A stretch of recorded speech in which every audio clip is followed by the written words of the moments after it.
अस्सलाम वालेकुम dear students, कैसे हैं आप सब लोग। उम्मीद है आप सब ठीक होंगे।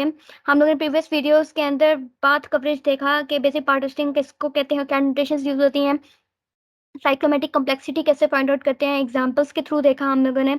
अब हमने साइक्लोमेटिक कॉम्प्लेक्सिटी पहले फाइंड आउट करनी है फ्लो कंट्रोल फ्लो ग्राफ के अंदर, और फिर हमने क्या करना है कि हमने अब उनके टेस्ट केसेस ड्राइव करने हैं। ठीक है, आज का जो कंसेप्ट है वो टेस्ट केसेस को ड्राइव करने का, ड्राइविंग टेस्ट केसेस, ये वाला कंसेप्ट है आज की वीडियो के अंदर। तो स्टार्ट करते हैं ड्राइविंग टेस्ट केसेस। अब टेस्ट केसेस से पहले हम लोगों ने क्या करना होता है कि हम लोगों ने प्रोग्राम पास निकालने होते हैं। ठीक है, मैंने आप लोगों को बताया था जितनी हमारी कॉम्प्लेक्सिटी आती है उतनी हम लोगों ने पास बनाने होते हैं। ठीक है, उतने हम अपने कोड को उतने पास बना के हम अपने कोड को एक्सिक्यूट करके हम उनमें मतलब अपनी वैल्यूज निकालते हैं। ठीक है, अब हम लोगों ने क्या करना होता है कि इसके अंदर हमारे पास कुछ स्टेप्स आते हैं। इसके अंदर इंडिपेंडेंट प्रोग्राम पास के अंदर हमारे पास कुछ स्टेप्स हैं। सबसे पहले हम लोग के पास ये होता है कि हम लोगों ने कोड के थ्रू हम लोगों ने सबसे पहले फ्लो ग्राफ बनाना होता है। जो पहला स्टेप है हम लोगों ने ये करना है, पहले कोड के थ्रू कंट्रोल फ्लो ग्राफ बनाना ताकि हम कॉम्प्लेक्सिटी फाइंड आउट करें।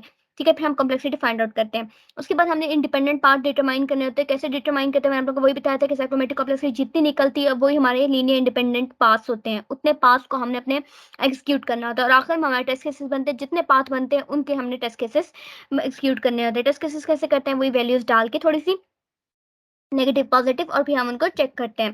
तो अब हम देखते हैं, सबसे पहले मैंने वो बात की कि हमने सबसे पहले कोड के थ्रू हम लोगों ने क्या करना होता है, कंट्रोल फ्लो ग्राफ बनाना है। कोड के थ्रू ये कंट्रोल फ्लो ग्राफ बना हुआ है। ठीक है, अब इसके अंदर वही बात है कि हम लोग के पास जो इसकी कॉम्प्लेक्सिटी है वो हमारे पास क्या निकल रही है, हमारे पास जो है इसकी कॉम्प्लेक्सिटी 4 है। तो इसका मतलब हमारे पास भी 4 बनेंगे। सबसे पहले कॉम्प्लेक्सिटी मैं आप लोगों को बता देती हूँ।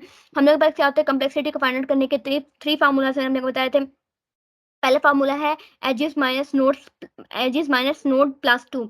अब पहले इसमें एजिस देखें हमारे पास कितने हैं, 1 2 3 4 5 6 7 8 9 10 11। ठीक है, 11 11 हमारे पास एजिस हैं। नोड्स हमने माइनस करने हैं, 1 2 3 4 5 6 7 8 9 9 हमारे पास नोड्स हैं। 11 माइनस 9 हमारे पास क्या आ गया, 2 2 प्लस 2 हमारे पास क्या आ गया, 4। मतलब हमारी कॉम्प्लेक्सिटीज की 4 है। ठीक है, मैंने आपको बताया था जितने हमारे कॉम्प्लेक्सिटी होती है हमारे पाथ बनते हैं। कॉम्प्लेक्सिटी हमारे पास 4 आ गया। अब हमने 4 इंडिपेंडेंट पाथ बनाने हैं। देखें, सबसे पहले हमारा जो पाथ 1 बना वो हमने 1 से लेके 11 तक कवर करें। 2 3 यहाँ से निकलते हुए पूरे 1 से लेके 11 तक हमने पूरे 1 से यहाँ से 11 यहाँ तक हम पूरा एग्जीक्यूट करें। ठीक है, हम कह रहे हैं हमारा पहला पाथ 1 से 11 है, ये हमारा इंडिपेंडेंट पाथ है। इंडिपेंडेंट पाथ ये होता है कि हमारे जो है वो वैल्यू रिपीट ना हो दोबारा, जब हम सेकंड पाथ लिखेंगे उसमें वो वैल्यू ना रिपीट हो। ठीक है, तो पहला पाथ हमारा यूनिक है, 1 से 11 तक इंडिपेंडेंट पाथ है। दूसरा पाथ जो है हमारा 1 2 3 4 5 1 2 3 4 4 5। ठीक है, 10। ठीक है, 10 और 1 11, 1 से 11 ये हम कह रहे हैं ये पूरा हमारा एक एक यहाँ से ऐसे ऐसे ऐसे ऐसे एक पूरा हमारा ये इंडिपेंडेंट पाथ हो गया। इंडिपेंडेंट पाथ है जैसे बात हमारा पूरा, हम स्टार्टिंग नोड से स्टार्ट करें और एंडिंग नोड पे हम वापस आ रहे हैं। ठीक है, एंडिंग नोड पे हम वापस आ रहे हैं तो मतलब हमारे पूरा एग्जीक्यूट हो रहा है, ये भी हमारा इंडिपेंडेंट पाथ है। ठीक है, तीसरा पाथ हमारा क्या बना, 1 2 3, हम यहाँ से कह रहे हैं 1 2 3 सही है। 6, ठीक है, 6 8 9, ठीक है, 10 10 से 1 और 11, ये दोबारा हमारा एक और पाथ बन गया। ठीक है, अभी हमने यहाँ से ऐसे ऐसे ऐसे एग्जीक्यूट किया। दूसरा पाथ हमारा चौथा पाथ आखिरी हमारा पाथ है 1 2 3 6 7 9।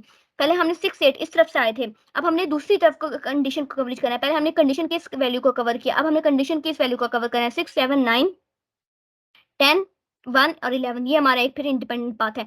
हमारे 4 इंडिपेंडेंट पाथ बने। ठीक है, 1 से 11 हमने पहले 1 से 11 तक हम बनाया। ठीक है, स्टार्टिंग नोड से एंडिंग नोड तक हमने स्टार्ट से लेके एंड नोड तक सारा कवर करना होता है। तो आप लोग ऐसे ना बनाइएगा कि आप लोग यहाँ से लेके आधा छोड़ दें यहाँ पे, फिर आधा यहाँ पे छोड़ दो, ऐसा नहीं, यहाँ पे पूरे पाथ को कवर करना होता है।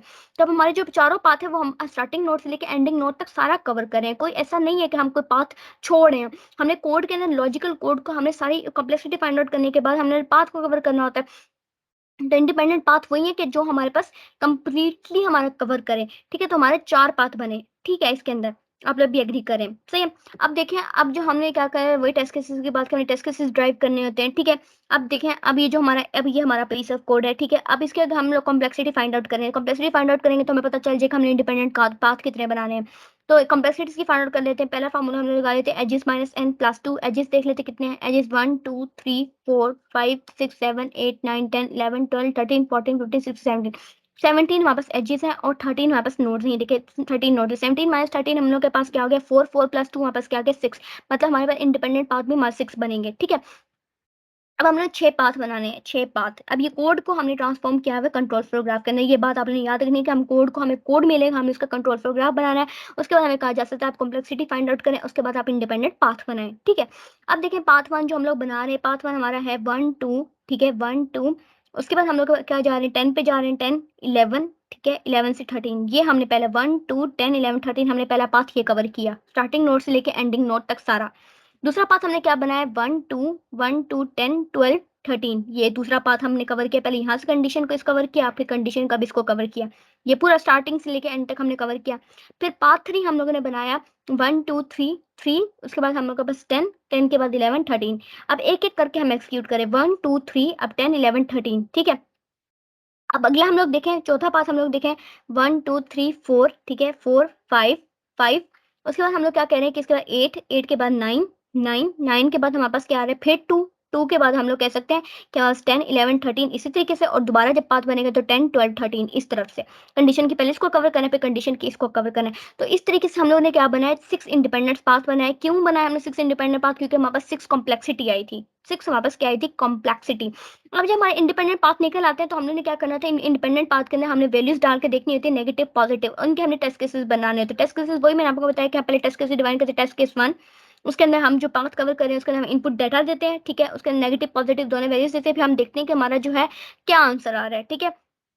तो हम जो टेस्ट केसेस हैं वो हम आगे बनाएंगे, लेकिन जो आज का जो कॉन्सेप्ट था वो यही था कि हम लोग जो है पाथ कैसे फाइंड आउट करते हैं। पाथ वही बात है कि कॉम्प्लेक्सिटी से निकलती है। आई होप से कि कॉम्प्लेक्सिटी कैसे हम फाइंड आउट करते हैं, और पाथ अब कैसे हमने बनाने, इंडिपेंडेंट पाथ हमने कैसे बनाने, स्टार्टिंग से लेके एंडिंग नोड तक, ठीक है, सबको कवर करना है, स्टार्टिंग से लेके एंडिंग नोड तक कवर करना है। तो आई होप से कि जो कॉन्सेप्ट आप लोगों को समझ आ गया। अगर कोई कन्फ्यूजन नहीं है, अगर फिर भी कोई कन्फ्यूजन आप लोगों ने मुझसे कमेंट बॉक्स में पूछ लेना है। और अपना बहुत सा ख्याल रखें, मुझे अपनी दुआ में याद रखें। अल्लाह हाफिज़।